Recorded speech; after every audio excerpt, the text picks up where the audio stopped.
4.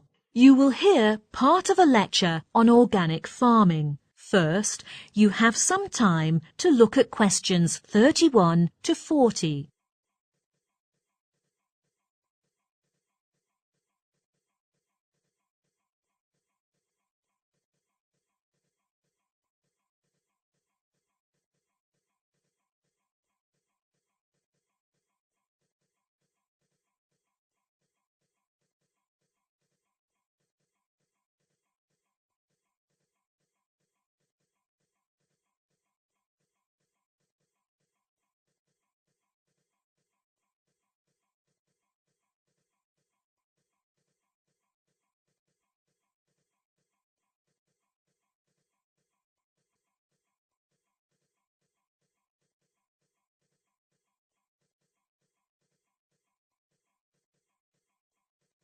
Now, listen carefully and answer questions 31 to 40.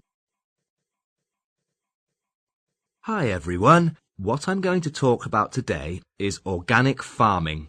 Let's first look at what organic farming is. It can be defined as one or more systems of production which don't use synthetic fertilizers, man-made pesticides, herbicides, antibiotics or livestock feed additives to grow crops and raise animals. Virtually all organic farmers prefer to use renewable resources and recycling to give what conventional farmers might consider waste back to the soil of Mother Nature. From this, we can see organic farming is a sustainable production system, which is one of its advantages. Organic farmers use numerous techniques to promote the quality of life of plants and animals within existing ecosystems and minimize pollution that occurs with all conventional farming practices. Another benefit is that, with the increasing consumer demand for a healthier, more nutritionally balanced product, the sales of organically produced food are promoted. According to the research, it has become the fastest growing sector of agriculture and has shown an annual increase of at least 20% during the last 6 years. What's more, both chemical fertilizers and synthetic pesticides consume non-renewable resources such as oil and coal, but the development of organic farming can lower the demand for these fertilizers and pesticides, so it is conducive to the conservation of essential energy.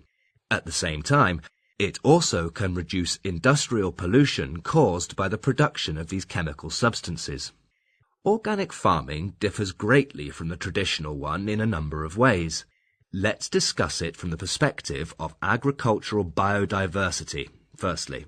For instance, earthworms are an important indicator of soil fertility.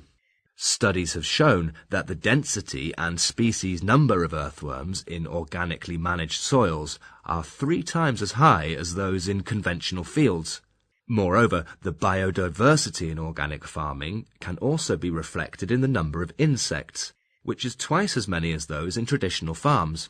This might be highly related to the fact that organic vegetables are grown without any human-made pesticides, making these vegetables more likely to be damaged.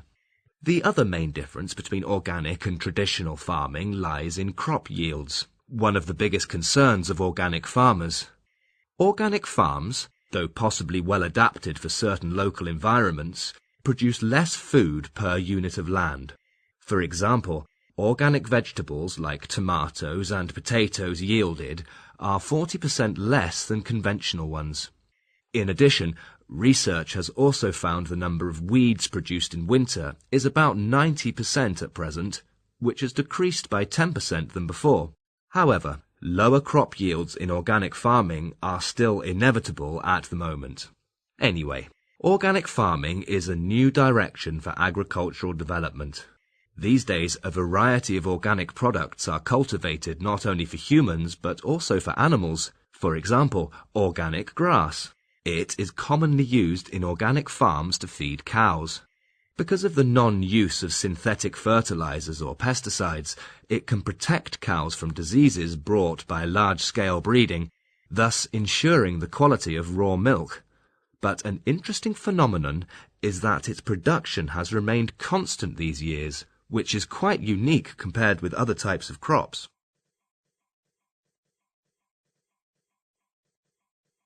Research on organic farming has covered various aspects and involved many countries. According to one study, organic farming was proposed in India in the early 1960s, when it was faced with acute shortages of food grains due to the ever-increasing population and natural disasters. Although it could not be applied successfully at first, as farmers had been familiar with conventional instructions, proponents of organic farming claimed that organic agriculture emphasized biodiversity and effective soil management could enhance the capacity to mitigate and even reverse the effects of climate change. So, India needed organic farming along with modern scientific agriculture. The study shows that in 2016, India became the country with the largest number of organic products, and the production of crops kept growing year on year. Another international review about organic farming presents in the first part that people today have become increasingly interested in organic food, and this opinion is quite the same as that of other articles. But what impressed me most was the volume of the investigation the author did in different countries. He conducted a survey in 99 countries, of which 66 are convinced that organic farming is beneficial to animals, while 8 hold the opposite opinion, and the remaining 25 say it is inconclusive.